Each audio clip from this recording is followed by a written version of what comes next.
जम्मिया सी जदों मैं खाटू जी गया सी, बापू जी ने मेरे बारे बाबे नू कहा सी। ते जेड़े चाचे नू बदनाम करने की गल करते, कोई चाचा गल करना नहीं सिखाउंदा। जय जयकार चाचा जी ने करनी सिखाई, नी ओदे बाद मित्तलां दा नाम हो गया। मेरा 16वां भी टप्पिया, 17वां भी टप्पिया, 18वें च बाबे दा गुलाम हो गया। मैनू मेरी माँ लोरी च एक भजन सुनाउंदी सी कि कभी राम बन के कभी श्याम बन के चले आना प्रभु जी चले आना जी। ਉਹ ਮੈਨੂੰ ਰਟਿਆ ਗਿਆ ਸੀ ਤੇ ਗਾਉਂਦਾ ਸੀਗਾ, ਮੈਂ ਉਹਨੂੰ ਘਰੇ ਗਾਉਂਦਾ ਸੀ ਜੀ। ਜਦੋਂ ਸਾਹਮਣੇ ਮੰਡਲੀ ਆਈ ਤਾਂ ਮੈਂ ਵੀ ਆਪਣੀ ਮਾਤਾ ਨੂੰ ਕਿਹਾ, ਮੈਂ ਕਿਹਾ ਮੈਂ ਇੱਥੇ ਇੱਕ ਭਜਨ ਗਾਉਣਾ ਹੈ, ਇਹਨਾਂ ਨੂੰ ਕਹਿ ਦਿਓ। 7 ਸਾਲ ਦੀ ਉਮਰ 7 ਸਾਲ ਦੀ ਉਮਰ ਸੀ। ਬੜੀ ਗਰੀਬੀ ਦੇ ਹਾਲਾਤ ਸੀਗੇ, ਸਾਈਕਲ ਤੇ ਸਪਲਾਈਆਂ ਕਰਦੇ ਸੀ ਮੇਰੇ ਫਾਦਰ ਸਾਹਿਬ। ਨਮਕੀਨ ਦਾ ਸਾਡਾ ਕੰਮ ਸੀਗਾ, ਨਮਕੀਨ ਵੇਚਣ ਜਾਂਦੇ ਸੀਗੇ ਸਾਈਕਲ ਤੇ। ਇੱਕ ਕੁਇੰਟਲ ਨਮਕੀਨ ਸਾਈਕਲ ਤੇ ਰੱਖ ਕੇ 20 ਕਿਲੋਮੀਟਰ ਜਾਣਾ। ਅੱਜ ਮਿੱਤਲ, ਅੱਜ ਅਸੀਂ ਕਨਈਆ ਮਿੱਤਲ ਦਾ ਨਾਮ ਲਈਏ ਤਾਂ ਹਰ ਇੱਕ ਦੇ ਜ਼ਹਿਨ 'ਚ ਹੁੰਦਾ ਕਨਈਆ ਮਿੱਤਲ। ਸਿਰ ਸਿਰੇ ਭਜਨ ਲੋਕ ਜਿਹੜੀ ਦਿਨ ਦੀ ਸ਼ੁਰੂਆਤ ਹੁੰਦੀ ਹੈ ਤੁਹਾਡੇ ਕੀਰਤਨ ਤੋਂ ਹੁੰਦੀ ਹੈ। ਇੰਨਾ ਵੱਡਾ ਨਾਮ। हारा हूँ बाबा पर तुझ पे भरोसा है, जीतूंगा एक दिन मेरा दिल ये कहता है, मेरे माझी बन जाओ। देखो खाटू श्याम जी के दरबार का स्लोगन ही यही है जी, हारे का सहारा बाबा श्याम हमारा जी। भाजी इस धरती ते ना गरीबी सब तो माड़ी बीमारी है, पर ਉਹਦੇ ਨਾਲ ਇੱਕ ਗੱਲ ਹੋਰ ਵੀ ਹੈ ਕਿ ਪਰਮਾਨੈਂਟ ਨਹੀਂ ਹੈ ਜੀ। ਇਹ ਤਾਂ ਤੁਸੀਂ ਉੱਭਰ ਸਕਦੇ ਹੋ ਜੇ ਤੁਹਾਨੂੰ ਸਹਾਰਾ ਮਿਲ ਜਾਵੇ। ਗਰੀਬੀ ਸਿਰਫ ਇਹ ਨਹੀਂ ਹੁੰਦੀ ਕਿ ਤੁਸੀਂ ਲੱਖਪਤੀ ਹੋ ਤਾਂ ਕਰੋੜਪਤੀ ਹੋਗੇ ਤਾਂ ਤੁਸੀਂ ਅਮੀਰ ਹੋਗੇ। ਬਿਲਕੁਲ ਗਰੀਬੀ ਹੈ ਮਨ ਦੀ ਸ਼ਾਂਤੀ, ਸੋਚ ਦੀ। ਖਰਬੋਪਤੀ ਬੰਦਾ ਵੀ ਕਿਉਂ ਤੰਗ ਹੁੰਦਾ ਹੈ? ਉਹ ਜਦੋਂ ਬਗਲ ਵਾਲੇ ਦੀ ਖੁਸ਼ੀ ਦੇਖਦਾ ਹੈ, ਯਾਰ ਇਹਨੇ ਇਹ ਬਣਾ ਲਿਆ ਮੈਂ ਨਹੀਂ ਬਣਾ ਪਾਇਆ। ਉਹ ਭਰਾਵਾ ਕਿਸੇ ਕੋਲ ਤਾਂ ਛੱਤ ਵੀ ਨਹੀਂ ਹੈ ਜੀ, ਸੁੱਤਿਆ ਪਿਆ ਸੜਕ ਤੇ ਸੁੱਤਾ ਪਿਆ। ਇਹ ਜਦੋਂ ਤੱਕ ਆਪਣੇ ਅੰਦਰ ਸੰਤੁਸ਼ਟੀ ਨਹੀਂ ਆਊਗੀ ਨਾ ਤਦ ਤੱਕ ਇਹ ਕਿਵੇਂ ਹੋਏਗਾ? ਤੁਹਾਡੇ ਵੱਲੋਂ ਇੱਕ ਜੋਗੀ ਜੀ ਵਾਸਤੇ ਵੀ ਇੱਕ ਜਿਹੜਾ ਤੁਸੀਂ ਭਜਨ ਗਾਇਆ ਸੀ ਅਸੀਂ ਸੁਣਾਂਗੇ, ਉਸ ਤੋਂ ਬਾਅਦ ਤੁਹਾਨੂੰ ਅਸੀਂ ਉਹ ਚੀਜ਼ਾਂ ਨਾਲ ਅਸੀਂ ਕੁਝ ਪੋਲੀਟੀਕਲ ਗੱਲਾਂ ਨਹੀਂ ਕਰਾਂਗੇ। ਪਹਿਲਾਂ ਉਹ ਸ਼ਬਦ ਸੁਣਦੇ ਆ ਤੁਹਾਡੇ ਜ਼ੁਬਾਨ ਤੋਂ ਜਿਹੜਾ ਇਹ ਜੋ ਰਾਮ ਕੋ ਲਾਏ ਹੈ हम उनको लाएंगे, जो राम को लाए हैं हम उनको लाएंगे, यूपी में फिर से हम भगवा लहराएंगे, भारत में फिर से हम भगवा लहराएंगे। ਸਵਾਗਤ ਹੈ, ਤੁਸੀਂ ਦੇਖ ਰਹੇ ਹੋ ਹਮਦਰਦ ਟੀਵੀ ਤੇ ਮੈਂ ਸੰਦੀਪ ਕੰਬੋਜ। ਕਲਾ ਜਿਹੜਾ ਇੱਕ ਸਾਗਰ ਹੈਗਾ ਤੇ ਕਲਾ ਦੇ ਸਾਗਰ ਦੇ ਤੁਹਾਨੂੰ ਅਸੀਂ ਰੂਬਰੂ ਕਰਵਾਉਣ ਜਾ ਰਹੇ ਹਾਂ। ਕਨਈਆ ਮਿੱਤਲ ਸਾਡੇ ਨਾਲ ਨੇ, ਜਿਨ੍ਹਾਂ ਦੀਆਂ ਜਦੋਂ ਭੇਟਾਂ ਬੋਲਦੇ ਨੇ ਜਾਂ ਕੀਰਤਨ ਕਰਦੇ ਨੇ ਤਾਂ ਜਿਹੜੇ ਲੋਕ ਹੁੰਦੇ ਨੇ ਉਹ ਝੂਮ ਉੱਠਦੇ ਨੇ, ਕਿਉਂਕਿ ਉਹਨਾਂ ਦੀ ਜੋ ਆਵਾਜ਼ ਹੈਗੀ ਆ ਉਸ ਨੂੰ ਸੁਣ ਕੇ ਕਹਿੰਦੇ ਨੇ ਜਿਹੜੇ ਪਸ਼ੀ ਪੰਛੀ ਹੈਗੇ ਨੇ ਉਹ ਵੀ ਲੈ ਲਰਾਉਣ ਲੱਗ ਜਾਂਦੇ ਨੇ। ਸਾਡੇ ਨਾਲ ਕਨਈਆ ਮਿੱਤਲ ਜੀ, ਸਭ ਤੋਂ ਪਹਿਲਾਂ ਸਵਾਗਤ ਹੈ ਹਮਦਰਦ ਟੀਵੀ ਤੇ। ਨਮਸਕਾਰ, ਜੈ ਸਿਆ ਰਾਮ, ਸਤਿ ਸ਼੍ਰੀ ਅਕਾਲ। ਮਿੱਤਲ ਸਾਹਿਬ, ਸਭ ਤੋਂ ਪਹਿਲਾਂ ਇੱਕ ਜ਼ਿੰਦਗੀ ਦੀ ਹਰ ਇੱਕ ਦਾ ਸੰਘਰਸ਼ ਹੁੰਦਾ ਹੈ। ਜ਼ਿੰਦਗੀ ਦੀ ਸ਼ੁਰੂਆਤ ਕਿੱਥੋਂ ਹੋਈ ਸੀ? ਇਸ ਲਾਈਨ ਵੱਲ ਤੁਸੀਂ ਆਏ ਜਿਹੜੇ ਅੱਜ ਤੁਸੀਂ ਭਜਨ ਕੀਰਤਨ ਕਰ ਰਹੇ ਹੋ। ਮੈਂ 7 ਸਾਲ ਦੀ ਉਮਰ ਤੋਂ ਭਜਨ ਕਰ ਰਿਹਾ। 7 ਸਾਲ ਦੀ ਉਮਰ ਜੋ ਮੇਰੀ 33 ਸਾਲ ਦੀ ਉਮਰ ਹੋਣ ਵਾਲੀ ਹੈ ਜੀ। 25 ਸਾਲ ਲਗਭਗ ਮੈਨੂੰ ਹੋ ਗਏ ਜੀ। ਤੇ ਜਨਮ ਹੋਇਆ ਸਾਡਾ ਗੰਗਾ ਨਗਰ ਜੀ, ਉੱਥੇ ਮੇਰਾ ਜਨਮ ਹੋਇਆ। ਤੇ ਉੱਥੋਂ ਫਿਰ ਫਾਦਰ ਸਾਹਿਬ ਇੱਥੇ ਚੰਡੀਗੜ੍ਹ ਆ ਗਏ ਵਪਾਰ ਵਾਸਤੇ ਜੀ। ਤੇ ਜਿਹੜੀ ਇਹ ਗਲੀਆਂ 'ਚ ਭਜਨ ਮੰਡਲੀਆਂ ਹੁੰਦੀਆਂ ਨੇ ਜੀ, ਇਹਨਾਂ 'ਚ ਬੜੀ ਜਾਨ ਹੁੰਦੀ ਆ।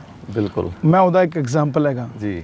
ਮੇਰੇ ਘਰ ਦੇ ਸਾਹਮਣੇ ਕੀਰਤਨ ਸੀਗਾ ਜੀ, ਤੇ ਮੈਨੂੰ ਮੇਰੀ ਮਾਂ ਲੋਰੀ 'ਚ ਇੱਕ ਭਜਨ ਸੁਣਾਉਂਦੀ ਸੀ ਕਿ ਕभी ਰਾਮ ਬਨ ਕੇ ਕभी ਸ਼ਾਮ ਬਨ ਕੇ ਚਲੇ ਆਣਾ ਪ੍ਰਭੂ ਜੀ ਚਲੇ ਆਣਾ ਜੀ। ਉਹ ਮੈਨੂੰ ਰਟਿਆ ਗਿਆ ਸੀ ਤੇ ਗਾਉਂਦਾ ਸੀਗਾ, ਮੈਂ ਉਹਨੂੰ ਘਰੇ ਗਾਉਂਦਾ ਸੀ ਜੀ।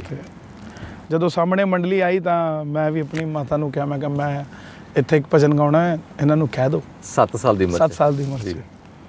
ਬਸ ਉਹ ਇਦਾਂ ਦਾ ਭਜਨ ਗਾਇਆ। ਉਹ ਭਜਨ ਮੰਡਲੀ ਦੇ ਜਿਹੜੇ ਪ੍ਰਧਾਨ ਸੀਗੇ ਜੀ, ਉਹ ਉਹਦਾ ਮੰਡਲੀ ਦਾ ਨਾਂ ਸੀ ਹਨੂਮਾਨ ਮੰਡਲ ਜੀ। ਤੋ ਹਰ ਮੰਗਲਵਾਰ ਫ੍ਰੀ ਆਫ ਕਾਸਟ ਕੀਰਤਨ ਕਰਦੀ ਸੀਗੀ ਘਰ ਜਾ ਕੇ ਚੰਡੀਗੜ੍ਹ 'ਚ ਜੀ। ਉਹ ਕਹਿੰਦੇ ਵੀ ਮੁੰਡੇ ਨੂੰ ਤਾਂ ਅਸੀਂ ਨਾਲ ਲੈ ਕੇ ਜਾਵਾਂਗੇ। ਅੱਛਾ ਜੀ।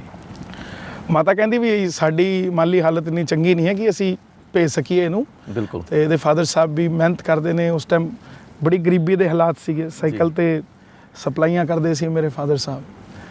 ਤੇ ਕੁਝ ਹੋਰ ਤਾਂ ਮਤਲਬ ਹੋਰ ਕੰਮ ਸੀ ਫਾਦਰ ਸਾਹਿਬ ਦਾ? ਹਾਂ, ਅਸੀਂ ਵਪਾਰ ਕਰਦੇ ਸੀਗੇ। ਅੱਛਾ, ਵਪਾਰ ਕਰਦੇ ਸੀ। ਨਮਕੀਨ ਦਾ ਸਾਡਾ ਕੰਮ ਸੀਗਾ ਜੀ। ਨਮਕੀਨ ਵੇਚਣ ਜਾਂਦੇ ਸੀਗੇ ਸਾਈਕਲ ਤੇ, 1-1 ਕੁਇੰਟਲ ਨਮਕੀਨ ਸਾਈਕਲ ਤੇ ਰੱਖ ਕੇ 20-20 ਕਿਲੋਮੀਟਰ ਜਾਣਾ ਜੀ।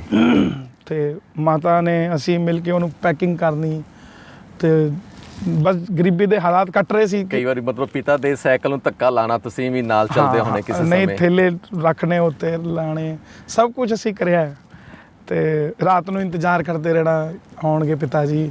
ਦੀਵਾਲੀ ਤੇ ਜਦੋਂ ਕੋਈ ਦੋਸਤ ਦੀ ਪਟਾਕਿਆਂ ਦੀ ਸਟਾਲ ਤੇ ਖੜ ਜਾਂਦੇ ਸੀ ਉਹ, ਤੇ ਰਾਤ ਨੂੰ ਜਿਹੜੇ ਪਟਾਕੇ ਵੱਜ ਜਾਂਦੇ ਸੀ ਉਹ ਲੈ ਆਉਂਦੇ ਸੀ, ਅਸੀਂ ਉਹ ਵੀ ਵਜਾ ਲੈਂਦੇ ਸੀ ਜੀ।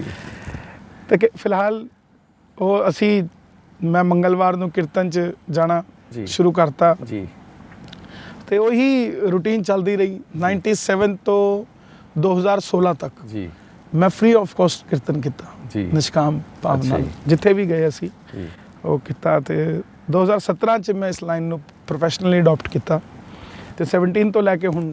ਮਤਲਬ ਪਹਿਲਾਂ ਜਿਹੜਾ ਲੋਕਾਂ ਦੀ ਖੁਸ਼ੀ 'ਚ ਹੀ ਮਿੱਤਲ ਸਾਹਿਬ ਖੁਸ਼ੀ ਮਹਿਸੂਸ ਕਰਦੇ ਸੀ, ਜਿਸ ਸਮੇਂ ਪਿਤਾ ਮਿਹਨਤ ਕਰਦੇ ਸੀ, ਪਿਤਾ ਦੇ ਨਾਲ ਪੂਰਾ ਹੱਥ ਵਟਾਉਂਦੇ ਸੀ? ਪੂਰੇ ਹੱਥ ਸੀਗਾ ਜੀ। ਸਵੇਰੇ 6 ਵਜੇ ਕੀਰਤਨ ਤੋਂ ਆਉਣਾ, ਫਿਰ 9 ਵਜੇ ਦੁਕਾਨ ਖੋਲ੍ਹਣੀ, ਫਿਰ ਆਪਣਾ ਕਦੇ ਸਕੂਲ ਦਾ ਕੰਮ।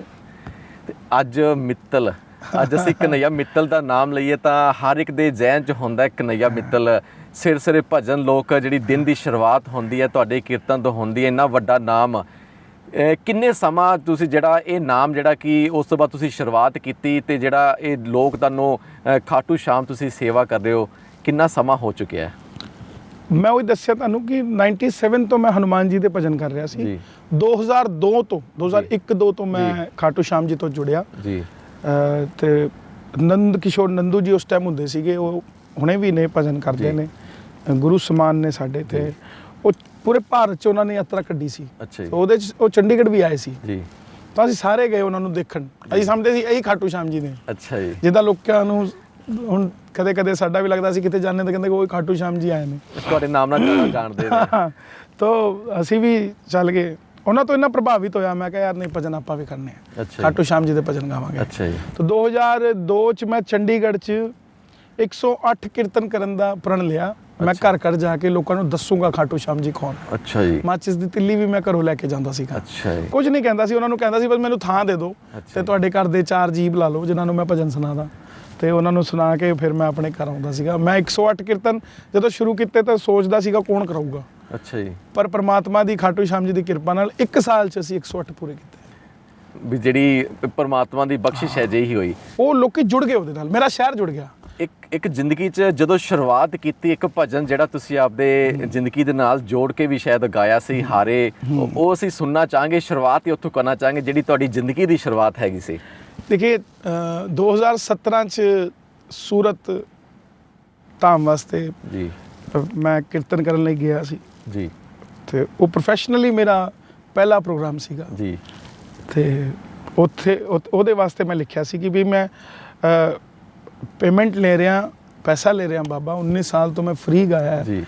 ਮੈਂ ਹਾਰ ਗਿਆ ਤਾਂ ਲੈ ਰਿਹਾ।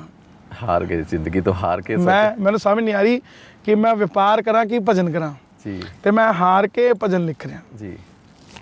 ਤੇ ਦੇਖੋ ਮੇਰੀ ਜਿਹੜੀ ਭਾਵਨਾ ਸੀਗੀ ਉਹ ਕਿੰਨੇ ਲੋਕਾਂ ਦੀ ਸੀਗੀ। ਬਿਲਕੁਲ। ਉਹ ਅੱਜ ਲੋਕਾਂ ਦੇ ਵਾਸਤੇ 6 ਸਾਲ ਹੋ ਗਏ ਉਸ ਭਜਨ ਨੂੰ ਗਾਏ ਨੂੰ, ਤੇ ਅੱਜ ਵੀ ਉਦਾਂ ਦਾ ਹੈਗਾ। ਜੋ ਭਜਨ ਅੱਜ ਵੀ ਉਦਾਂ ਹੀ ਵੱਜਦਾ ਹੈ, ਜਿਹੜਾ ਸ਼ੁਰੂਆਤ ਹੁੰਦੀ ਹੈ। ਕਈ ਵਾਰੀ ਸ਼ੁਰੂਆਤ ਕਹਿੰਦੇ ਨੇ ਕਮਜ਼ੋਰ ਹੁੰਦੀ, ਤੁਹਾਡੀ ਸ਼ੁਰੂਆਤ ਹੀ ਅਜਿਹੀ ਸੀ ਜਿਹੜੀ ਸ਼ੁਰੂਆਤ ਅੱਜ ਵੀ ਕਹਿੰਦੇ ਨੇ ਪਹਿਲੀ ਹੈ। ਪਹਿਲੀ ਹੈ।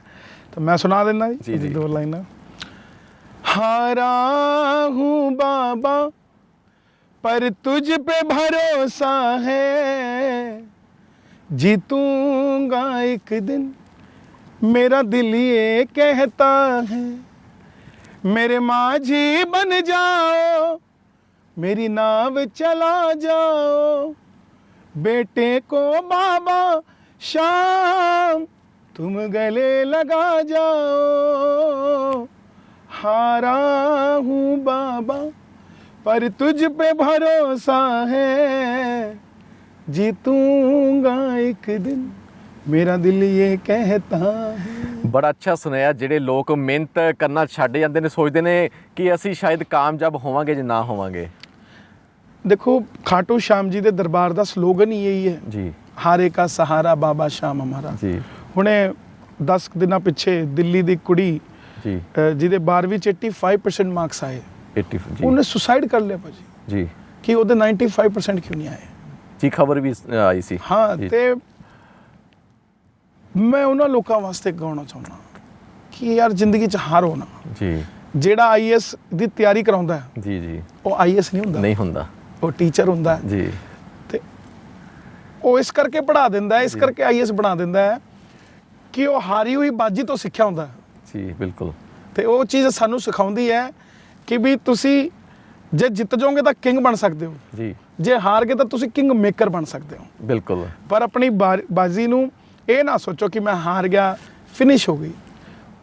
ਇੱਕ ਲਹਿਰ ਆਉਂਦੀ ਆ, ਫਿਰ ਦੂਜੀ ਆਉਂਦੀ ਹੈ, ਫਿਰ ਤੀਜੀ ਆਉਂਦੀ, ਫਿਰ ਚੌਥੀ ਆਉਂਦੀ ਹੈ। ਲਹਿਰ ਆਉਣਾ ਨਹੀਂ ਛੱਡਦੀ। ਤੁਹਾਡੀ ਜ਼ਿੰਦਗੀ ਦੀਆਂ ਜਿਹੜੀਆਂ ਸਟੇਜਾਂ ਹੈਗੀਆਂ ਨੇ, ਅੱਜ ਤੁਸੀਂ ਵੱਡੇ ਪੱਧਰ ਤੇ ਸਟੇਜਾਂ ਲਗਾਉਂਦੇ ਹੋ, ਕੋਈ ਜ਼ਿੰਦਗੀ ਦੇ ਨਾਲ ਹੁਣ ਜੁੜਿਆ ਅਜਿਹਾ ਕਦਮ ਜਦੋਂ ਤੁਹਾਨੂੰ ਲੋਕ ਮਿਲਦੇ ਨੇ, ਤੁਹਾਨੂੰ ਆਪਣੀ ਕਹਾਣੀ ਦੱਸਦੇ ਹੋਣਗੇ, ਸ਼ਾਇਦ ਕਿੱਥੋਂ ਦੇ ਕਿੱਥੋਂ ਤੁਹਾਨੂੰ ਮਿਲਣ ਆਉਂਦੇ ਹੋਣਗੇ, ਕੋਈ ਇੱਕ ਅੱਧੀ ਜਿਹੜੀ ਅਸੀਂ ਕਹਾਣੀ ਅਸੀਂ ਆਪਣੇ ਦਰਸ਼ਕਾਂ ਨੂੰ ਸੁਣਾਉਣਾ ਚਾਹੁੰਦੇ ਹਾਂ। ਮੇਰੇ ਕੋਲ ਬਹੁਤ ਸਾਰੀ ਕਹਾਣੀਆਂ ਨੇ, ਬਹੁਤ ਲੋਕਾਂ ਦੇ ਰਾਤ ਵੀ ਮੇਰੇ ਕੋਲ ਚਿੱਠੀਆਂ ਆਉਂਦੀਆਂ ਨੇ, ਸਟੇਜ ਤੇ ਚਿੱਠੀ ਦੇ ਕੇ ਜਾਂਦੇ ਨੇ, ਫਿਰ ਮੈਂ ਸਾਰੀ ਗੰਗਾ 'ਚ ਪ੍ਰਵਾਹਿਤ ਕਰਦਾ, ਪਾਣੀ 'ਚ ਪ੍ਰਵਾਹਿਤ ਕਰਦਾ। ਇਹ ਨਹੀਂ ਮੈਂ ਉਹਨੂੰ ਪਾੜ ਦਿੰਦਾ, ਪੜ੍ਹੇ ਬਾਅਦ ਵੀ। ਜੀ ਜੀ। ਪੜ੍ਹੇ ਬਾਅਦ ਵੀ ਉਹਨੂੰ ਮੈਂ ਪ੍ਰਵਾਹਿਤ ਕਰਦਾ ਜੀ, ਕਿਉਂਕਿ ਮੇਰੇ ਲਈ ਉਹ ਪੂਜਨੀय ਹੈ। ਬਿਲਕੁਲ। ਤੇ ਕਿਸੇ ਕੋਲ ਵੀ ਕੋਈ ਇਦਾਂ ਦੀ ਲੈਟਰ ਹੋਵੇ, ਉਹ ਕਦੇ ਪਾੜੇ ਨਾ ਉਹਨੂੰ, ਕਿਉਂਕਿ ਮਾਪ ਤੋਲ ਕੇ ਜਿਹੜੇ ਸ਼ਬਦ ਤੁਹਾਡੇ ਵਾਸਤੇ ਅਗਲੇ ਨੇ ਕਿਹੜੇ ਦਿਲ ਦੇ ਨਾਲ ਲਿਖੇ ਹੋਣਗੇ, ਲਿਖਿਆ ਉਹਨੇ ਤਾਂ ਦਿਲ ਕੱਢ ਕੇ ਰੱਖਤਾ ਆਪਣਾ, ਤੇ ਅਸੀਂ ਉਹਨੂੰ ਪਾੜ ਦਈਏ, ਚੰਗਾ ਨਹੀਂ। ਉਹਨੂੰ ਪ੍ਰਵਾਹਿਤ ਕਰੋ। ਕੋਈ ਵੀ ਕਲਾਕਾਰ ਹੈ, ਜੇ ਉਹਨੂੰ ਕੋਈ ਉਹਦੇ ਫੈਨਸ ਜਾਂ ਉਹਨੂੰ ਮੰਨਣ ਵਾਲੇ, ਚਾਹਣ ਵਾਲੇ ਉਹਨੂੰ ਪਿਆਰ ਕਰਦੇ ਨੇ, ਤਾਂ ਉਹਨੂੰ ਸੰਭਾਲ ਕੇ ਰੱਖੇ ਜਾਂ ਫਿਰ ਉਹਨੂੰ ਪ੍ਰਵਾਹਿਤ ਕਰੇ। ਜੀ ਜੀ। ਤਾਂ ਕਿ ਤੇ ਮੈਂ ਹੁਣ ਹਾਲ ਹੀ 'ਚ ਅਸਾਮ ਜਾ ਕੇ ਆਇਆ, ਤਿਨਸੁਖੀਆ ਜੀ। ਉੱਥੇ 21 ਪਰਿਵਾਰ ਜਿਹੜਾ ਉਹ ਪ੍ਰੋਗਰਾਮ ਕਰਵਾਉਂਦਾ ਪੂਰਾ ਕੀਰਤਨ ਜੀ। ਉਹਨਾਂ ਦੇ ਕੋਈ ਰਿਸ਼ਤੇਦਾਰ ਮਾਤਾ ਜੀ ਆਏ ਹੋਏ ਸੀ ਜੀ, 56-57 ਸਾਲ ਦੇ ਸੀਗੇ ਜੀ। ਸੋ ਕੁਰਸੀ ਤੇ ਆ ਕੇ ਬੈਠੇ ਨੇ, ਭੀੜ ਜ਼ਿਆਦਾ ਸੀ ਜੀ। ਪਿੱਛੋਂ ਲਾਈਟ ਆ ਕੇ ਉਹਨਾਂ ਦੇ ਸਿਰ ਤੇ ਗਿਰ ਗਈ। ਅੱਛਾ ਜੀ। ਜਿਹਨੇ ਕੀਰਤਨ ਕਰਾਇਆ ਉਹਨੂੰ ਵਹਿਮ ਹੋ ਗਿਆ ਕਿ ਵੀ ਮੇਰੇ ਘਰੇ ਕੋਈ ਆਇਆ ਤੇ ਉਹਦੇ ਚੋਟ ਲੱਗ ਗਈ। ਬਿਲਕੁਲ। ਉਹਨੂੰ ਚੰਗਾ ਨਹੀਂ ਲੱਗਿਆ। ਬਿਲਕੁਲ। ਫਿਰ ਰਾਤੋਂ ਰਾਤ ਮਾਤਾ ਜੀ ਦਾ ਸਿਰ ਪੱਟ ਗਿਆ, ਉਹਨਾਂ ਨੂੰ ਹਸਪੀਟਲ ਲੈ ਗਏ ਜੀ। ਤੇ ਉਹ ਡਾਕਟਰ ਜਿਹੜਾ ਆਇਆ, ਉਹ ਆ ਕੇ ਕਹਿੰਦਾ ਵਧਾਈ ਹੋਵੇ। ਅੱਛਾ ਜੀ। ਉਹਨਾਂ ਦੇ ਬੱਚੇ ਕਹਿੰਦੇ ਜੀ ਸਾਡੀ ਮਾਤਾ ਦੇ ਸਿਰ ਤੇ ਚੋਟ ਲੱਗੀ, ਤੁਸੀਂ ਕਹਿੰਦੇ ਵਧਾਈ ਹੋਵੇ ਜੀ। ਕਹਿੰਦੇ ਗਈ ਕਿੱਥੇ ਸੀਗੀ? ਕਹਿੰਦੇ ਖਾਟੂ ਸ਼ਾਮ ਜੀ ਦੇ ਕੀਰਤਨ 'ਚ ਗਈ ਸੀ। ਅੱਛਾ। ਕਹਿੰਦਾ ਭਰਾਵਾ ਇਹ ਨਾ ਸੋਚੋ ਇਹਦਾ ਸਿਰ ਫਟ ਗਿਆ, ਸ਼ਾਇਦ ਵੱਡੀ ਮੁਸੀਬਤ ਆਣੀ ਸੀ ਕੋਈ। ਨਾ ਨਾ ਨਾ ਨਾ 3 ਦਿਨ ਪਹਿਲਾਂ ਇਹਦੇ ਦਿਮਾਗ 'ਚ ਬ੍ਰੇਨ ਟਿਊਮਰ ਉਪਜਿਆ। ਅੱਛਾ ਜੀ। ਤੇ ਉਹ 1 ਮਹੀਨੇ ਤੋਂ ਪਹਿਲਾਂ ਟਰੇਸ ਨਹੀਂ ਹੁੰਦਾ। ਅੱਛਾ ਜੀ। ਤੇ ਸੈਕੰਡ ਸਟੇਜ ਤੇ ਚੱਲ ਜਾਂਦਾ ਹੈ। ਅੱਛਾ ਜੀ। ਇਹ ਸਿਰ ਫਟਣ ਕਰਕੇ ਉਹ ਟਿਊਮਰ ਬਣ ਹੀ ਰਿਹਾ ਸੀ, ਮੈਂ ਕੱਢਤਾ ਉਹਨੂੰ। ਜੇ ਇਹਦਾ ਸਿਰ ਨਹੀਂ ਪੜਦਾ ਤਾਂ ਇਹਦੇ ਬ੍ਰੇਨ ਟਿਊਮਰ ਹੋ ਜਾਣਾ ਸੀਗਾ। ਐਡਾ ਵੱਡਾ ਚਮਤਕਾਰ। ਇਹ ਸਮਝੋ ਤੁਸੀਂ ਕਿ ਇਦਾਂ ਦੇ ਲੱਖਾਂ ਚਮਤਕਾਰ ਨੇ ਜਿਹੜੇ ਖਾਟੂ ਸ਼ਾਮ ਜੀ ਦੇ ਦਰਬਾਰ 'ਚ ਹੋਏ ਨੇ। ਮਤਲਬ ਤੁਹਾਡਾ ਸਟੇਜਾਂ ਤੇ ਅਸੀਂ ਦੇਖਦੇ ਹਾਂ, ਤੁਸੀਂ ਵੀ ਇਮੋਸ਼ਨਲ ਹੋ ਜਾਂਦੇ, ਤੁਹਾਡੀ ਜਿਹੜੀ ਸੰਗਤ ਸੁਣ ਰਹੀ ਹੁੰਦੀ ਹੈ ਉਹ ਵੀ ਤੁਹਾਨੂੰ ਦੇਖ ਕੇ ਅੱਖਾਂ 'ਚ ਪਾਣੀ, ਸ਼ਾਇਦ ਅਜਿਹੇ ਲੋਕ ਤੁਹਾਨੂੰ ਜ਼ਿਆਦਾ ਫੋਲੋ ਕਰਦੇ ਆ, ਕਿਉਂਕਿ ਨਾਨਕ ਦੁਖੀਆ ਸਭ ਸੰਸਾਰ ਜਿਹੜਾ ਹੈਗਾ ਭਾਜੀ, ਇਸ ਧਰਤੀ ਤੇ ਨਾ ਗਰੀਬੀ ਸਭ ਤੋਂ ਮਾੜੀ ਬਿਮਾਰੀ ਹੈ। ਪਰ ਉਹਦੇ ਨਾਲ ਇੱਕ ਗੱਲ ਹੋਰ ਵੀ ਹੈ ਜੀ, ਕਿ ਪਰਮਾਨੈਂਟ ਨਹੀਂ ਹੈ ਜੀ। ਇਹ ਤਾਂ ਤੁਸੀਂ ਉੱਭਰ ਸਕਦੇ ਹੋ ਜੇ ਤੁਹਾਨੂੰ ਸਹਾਰਾ ਮਿਲ ਜਾਵੇ। ਤੇ ਗਰੀਬੀ ਸਿਰਫ ਇਹ ਨਹੀਂ ਹੁੰਦੀ ਕਿ ਤੁਸੀਂ ਲੱਖਪਤੀ ਹੋ ਤਾਂ ਕਰੋੜਪਤੀ ਹੋਗੇ ਤਾਂ ਤੁਸੀਂ ਅਮੀਰ ਹੋਗੇ। ਬਿਲਕੁਲ। ਗਰੀਬੀ ਹੈ ਮਨ ਦੀ ਸ਼ਾਂਤੀ, ਸੋਚ ਦੀ। ਅਸੀਂ ਖਰਬੋਪਤੀ ਬੰਦਾ ਵੀ ਕਿਉਂ ਤੰਗ ਹੁੰਦਾ? ਉਹ ਜਦੋਂ ਬਗਲ ਵਾਲੇ ਦੀ ਖੁਸ਼ੀ ਦੇਖਦਾ ਹੈ, ਯਾਰ ਇਹਨੇ ਇਹ ਬਣਾ ਲਿਆ, ਮੈਂ ਨਹੀਂ ਬਣਾ ਪਾਇਆ। ਉਹ ਭਰਾਵਾ ਕਿਸੇ ਕੋਲ ਤਾਂ ਛੱਤ ਵੀ ਨਹੀਂ ਹੈ ਜੀ, ਸੁੱਤਿਆ ਪਿਆ, ਸੜਕ ਤੇ ਸੁੱਤਾ ਪਿਆ। ਇਹ ਜਦੋਂ ਤੱਕ ਆਪਣੇ ਅੰਦਰ ਸੰਤੁਸ਼ਟੀ ਨਹੀਂ ਆਊਗੀ ਨਾ, ਤਦ ਤੱਕ ਇਹ ਕਿਵੇਂ ਹੋਏਗਾ? ਤੁਹਾਡੇ ਵੱਲੋਂ ਇੱਕ ਜੋਗੀ ਜੀ ਵਾਸਤੇ ਵੀ ਇੱਕ ਜਿਹੜਾ ਤੁਸੀਂ ਭਜਨ ਗਾਇਆ ਸੀ, ਅਸੀਂ ਸੁਣਾਂਗੇ। ਉਸ ਤੋਂ ਬਾਅਦ ਤੁਹਾਨੂੰ ਅਸੀਂ ਉਹ ਚੀਜ਼ਾਂ ਨਾਲ ਅਸੀਂ ਕੁਝ ਪੋਲੀਟੀਕਲ ਗੱਲਾਂ ਨਹੀਂ ਕਰਾਂਗੇ, ਪਹਿਲਾਂ ਸ਼ਬਦ ਸੁਣਦੇ ਤੁਹਾਡੇ ਜ਼ੁਬਾਨ ਤੋਂ। ਜਿਹੜਾ देखिए जो हमने योगी जी जोगी के लिए गाया सी जी, हमने 2022 के इलेक्शन में वो गाना कैश हो गया, हमने उसके लिए नहीं गाया था। जो राम को लाए हैं हम उनको लाएंगे, जो राम को लाए हैं हम उनको लाएंगे, यूपी में फिर से हम भगवा लहराएंगे, भारत में फिर से हम भगवा लहराएंगे। ਭਗਵੇ ਦਾ ਅਰਥ ਕੀ ਅਸੀਂ ਜਾਨਣਾ ਚਾਹਾਂਗੇ, ਮਤਲਬ ਜਾਨਣਾ ਚਾਹਾਂਗੇ। मतलब एक ਤੁਸੀਂ ਸਰਕਾਰ ਦੀ ਵੀ ਗੱਲ ਹੁੰਦੀ ਹੈ, ਇੱਥੇ ਬੀਜੇਪੀ ਦੀ ਵੀ ਗੱਲ ਹੁੰਦੀ ਹੈ। देखिए भगवा मैंने गाया योगी जी के लिए, उनका वस्त्र भगवा है जी, और श्री राम जी के वस्त्र भगवे हैं, श्री राम का झंडा भगवा है। पर वो एक राजनीति है, पर वो एक राजनीति है, जोगी जी ਦੀ ਰਾਜਨੀਤੀ ਹੈ, ਕਿਉਂਕਿ ਅਸੀਂ ਭਗਵਾਨ ਰਾਮ ਜੀ ਦੀ ਜਿਹੜੀ ਇੱਕ ਸੱਚੀ ਜਿਹੜੀ ਪਵਿੱਤਰ ਆਤਮਾ ਹੈਗੀ ਹੈ ਉਸ ਨੂੰ ਸ਼ਾਇਦ ਉਸ ਭਗਵੇ ਨਾਲ ਜੋੜੀਏ ਤਾਂ ਸ਼ਾਇਦ ਅਸੀਂ ਨਹੀਂ ਜੋੜ ਸਕਦੇ, ਕਿਉਂਕਿ ਉਹ ਇੱਕ ਸੱਚੀਆਂ ਸ਼ਕਤੀਆਂ ਹੈਗੀਆਂ ਨੇ। ਇੱਕ ਜਿਹੜੀ ਰਾਜਨੀਤੀ ਹੈਗੀ ਹੈ, ਇੱਥੇ ਝੂਠ ਵੀ ਜਿਹੜਾ ਇੱਕ ਬੁਲੰਦ ਵੀ ਹੁੰਦਾ, ਝੂਠ ਦਾ ਵੀ ਜਿਹੜਾ ਸਭ ਤੋਂ ਵੱਡਾ ਅਸੀਂ ਸੋਚ ਸਕਦੇ ਹਾਂ। ਕਈ ਜਗ੍ਹਾ ਤੇ ਝੂਠ ਬੋਲ ਕੇ ਜਿੱਤਾਂ ਵੀ ਪ੍ਰਾਪਤ ਹੁੰਦੀਆਂ ਨੇ, ਸਭ ਕੁਝ ਹੁੰਦਾ ਹੈ। देखिए भगवान कृष्ण ने जी महाभारत कराई जी, होनी नहीं सी जी, कादे वास्ते कराई? अधर्म ते धर्म दी जीत वास्ते जी, कि भी झूठ ते सच दी जीत हो जी, ਜ਼ਰੂਰਤ ਨਹੀਂ ਸੀ ਮਹਾਭਾਰਤ ਦੀ ਜੀ, ਉੱਥੇ ਵੀ ਉਹਨੂੰ ਰਾਜਨੀਤੀ ਕਰਨੀ ਪਈ ਜੀ। ਅੱਜ ਦੇ ਖੇਤਰ 'ਚ ਜਿਸ ਤਰ੍ਹਾਂ ਭਾਰਤ ਦਾ ਮਾਹੌਲ ਤੇ ਜਿਹੜੀ ਗਤੀਵਿਧੀਆਂ ਹਿੰਦੂਆਂ ਨਾਲ ਹੋਈ, ਜੀ, ਜਿਹੜੀ ਆਤੰਕਵਾਦ ਦੀ ਚੋਟ ਹਿੰਦੂਆਂ ਨੂੰ ਸਿੱਖਾਂ ਨੂੰ ਲੱਗੀ, जी, क्या उसकी बात भी नहीं होगी? जी, क्या उसके लिए कोई काम नहीं होगा? भारत संविधान से चलता है, धर्मनिरपेक्ष देश है, जी, हिंदू मुस्लिम सिख ईसाई सब यहाँ रहते हैं। लेकिन जब कोई अपने आप को सरकार के माध्यम से मजबूत बताएगा जी, तो दूसरा भी तो सरकार के माध्यम से अपने आप को मजबूत बताएगा। राम मंदिर के लिए लोगों ने चढ़ाई करी, जी, सरकार ने उन पर गोलियां चला दी। जी। तो वो जो लोग गए थे राम मंदिर के लिए, ਕਿਹੜੀ ਸਰਕਾਰ ਨੇ ਗੋਲੀਆਂ ਚਲਾਈਆਂ ਸੀ? मुलायम सिंह जी ने गोलियां चलाई, जी, सारी दुनिया जानती जी, है। जी, और जो कार सेवा करने गए थे, जी, फिर तो वो मेरे ख्याल वानर सेना भी नहीं कहेंगे आप, जी, क्यों नहीं थे? राम के बच्चे तो वानर सेना ही कहलाएगी ना। राम मंदिर जो बाबर ने 500 साल पहले मंदिर तोड़ के मस्जिद बनाई, आज अगर इतिहास को सही किया जा रहा है तो उसमें किसी को कोई तकलीफ नहीं होनी चाहिए। राजनीति से परे होकर हम बात करें। आज अगर मान लो हमारे सिखों के लिए गुरुद्वारे साहब के अंदर हम अम्ब साहब गुरुद्वारा, उसकी अपनी मान्यता है, बिल्कुल। हर चीज़ की अपनी मान्यता है। अगर उसको पुनर्स्थापित किया जा रहा है तो उसमें कोई गलत तो नहीं है। और बात भगवे को आपने सवाल किया, बड़ा अच्छा कि इसको भाजपा के साथ नहीं जोड़ना चाहिए। बिल्कुल। तो फैक्ट यही है, जो मैंने लिखा वो बीजेपी के लिए नहीं लिखा जी, मैंने लिखा हिंदुत्व के लिए, मैंने लिखा सनातन के लिए, मैंने लिखा हिंदुओं के लिए, मैंने लिखा संत के लिए, मैंने लिखा योगी आदित्यनाथ के लिए। यही जानना चाहते ਸੀ ਨਾ, ਕਿਉਂਕਿ ਅਸੀਂ ਇਹਨੂੰ ਰਾਜਨੀਤੀ ਨਾਲ ਨਹੀਂ ਜੋੜ ਸਕਦੇ। ਨਹੀਂ ਜੋੜ ਸਕਦਾ। ਤੁਸੀਂ ਗਰੀਬੀ ਦੀ ਵੀ ਗੱਲ ਕੀਤੀ ਹੈ ਕਿ ਗਰੀਬੀ ਅੱਜ ਵੀ ਅਸੀਂ ਦਿੱਲੀ ਦੀਆਂ ਸੜਕਾਂ, ਬੰਬੇ ਸੜਕਾਂ ਜਾਂਦੇ ਆ ਤਾਂ ਲੋਕ ਲਾਈਨਾਂ ਹੀ ਲੱਗੀਆਂ ਹੁੰਦੀਆਂ ਨੇ। ਮੰਦਰਾਂ ਦਾ ਨਿਰਮਾਣ ਹੋ ਰਿਹਾ, ਬਹੁਤ ਵਧੀਆ ਗੱਲ ਹੈ। ਸਿੱਖਾਂ ਦੇ ਗੁਰਦੁਆਰਿਆਂ ਦਾ ਨਿਰਮਾਣ ਹੋ ਰਿਹਾ, ਸਾਨੂੰ ਕੋਰੀਡੋਰ ਖੁੱਲ ਰਿਹਾ ਹੈ, ਕੋਈ ਕਿਸੇ ਨਾਲ ਕੋਈ ਉਹ ਨਹੀਂ ਹੈਗਾ।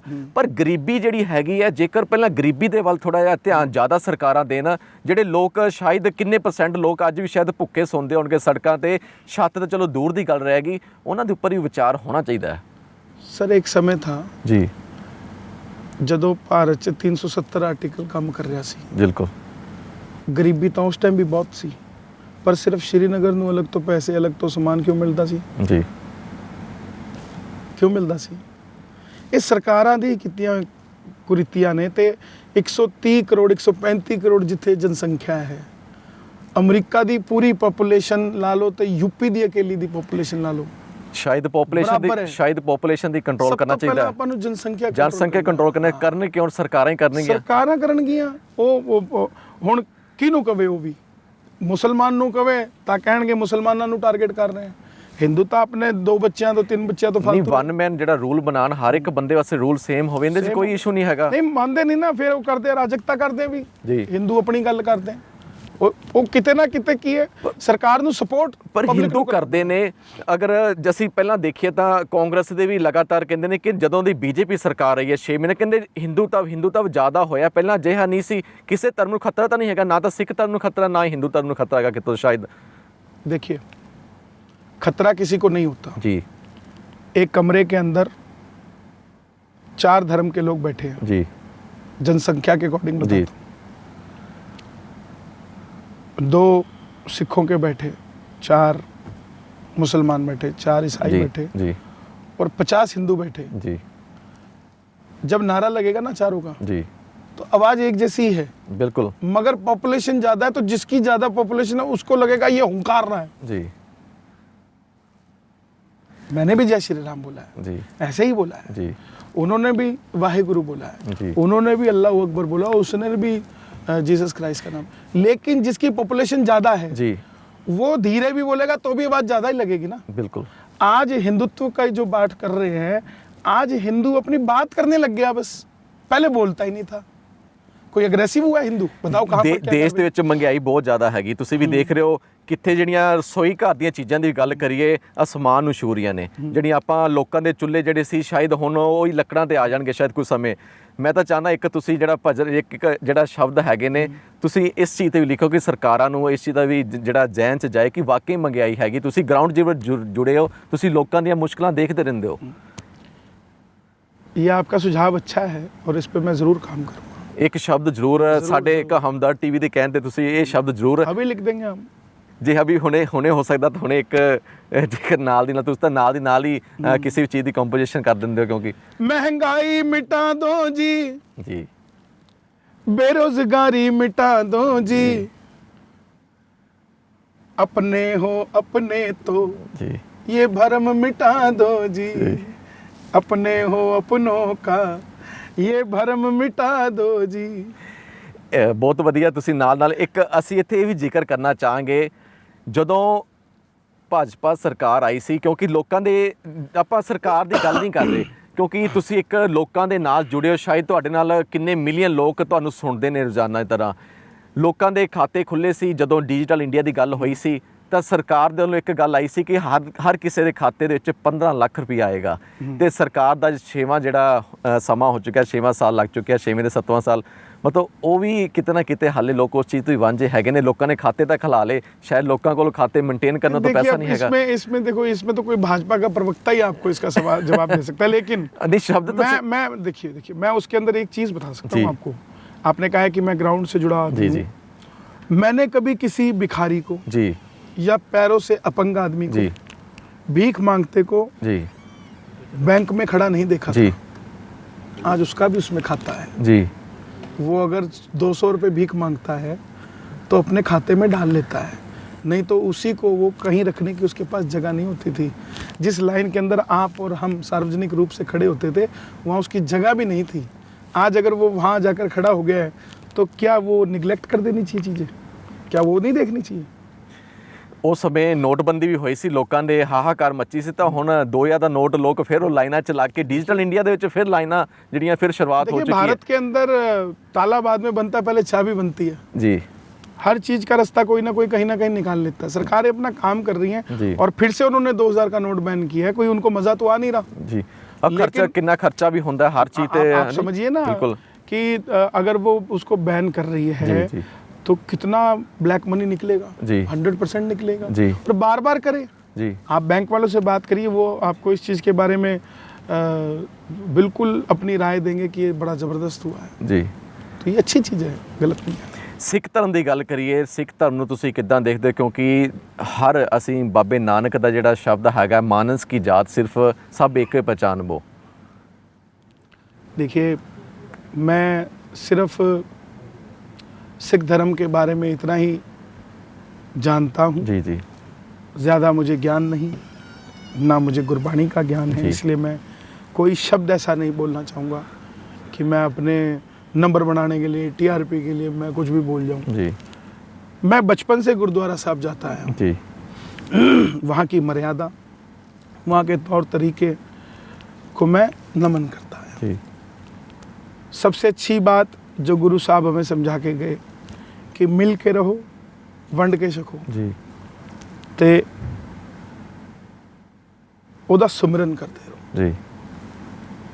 ਸਭ ਤੋਂ ਵੱਡੀ ਗੱਲ ਜਿਹੜੇ ਲੋਕੀ ਪਤਾ ਨਹੀਂ ਕਿਹੜੇ ਦੇਸ਼ ਦੇ ਲੋਕ ਨੇ, ਉਹ ਕਿਹੜੇ ਪਲੈਨਟ ਤੋਂ ਆਏ ਨੇ ਜਿਹੜੇ ਕਹਿੰਦੇ ਹਿੰਦੂ ਸਿੱਖ ਨੂੰ ਇਹ ਦੋ ਅਲੱਗ-ਅਲੱਗ ਨੇ। ਇਹ ਦੋ ਅਲੱਗ-ਅਲੱਗ ਨਹੀਂ ਹੈ, ਇਹ ਦੋਵੇਂ ਇਕੱਠੇ ਹੀ ਨੇ। ਕੋਈ ਕਹਿੰਦੇ ਕੌਣ ਨੇ? ਸਰਕਾਰਾਂ ਹੀ ਕਹਾਉਂਦੀਆਂ ਨੇ। ਸਰਕਾਰਾਂ ਦੇ ਜਿਹੜੇ ਇੱਥੋਂ ਤੱਕ ਕਿ ਜਿਹੜੇ ਪਾਕਿਸਤਾਨ ਤੋਂ ਉੱਜੜ ਕੇ ਲੋਕ ਆਏ ਨੇ ਉਹ ਵੀ ਜਿਹੜੇ ਇੱਥੇ ਰਹਿ ਰਹੇ ਨੇ ਉਹ ਵੀ ਸ਼ਾਇਦ ਕਹਿੰਦੇ ਨੇ ਸਰਕਾਰਾਂ ਸ਼ਾਇਦ ਅਸੀਂ ਇੱਕੋ ਭਰਾ ਹੁੰਦੇ। ਇਹ ਕੁਝ ਨਾ ਕੁਝ ਕਿਤੇ ਨਾ ਕਿਤੇ ਸਰਕਾਰਾਂ ਦੇ ਕਮੀਆਂ ਕਰਕੇ ਹੁੰਦਾ। नहीं, सरकार देखो हर चीज की दोषी नहीं है जी। हम हर चीज को ही सरकार पे डाल दें। जी जी।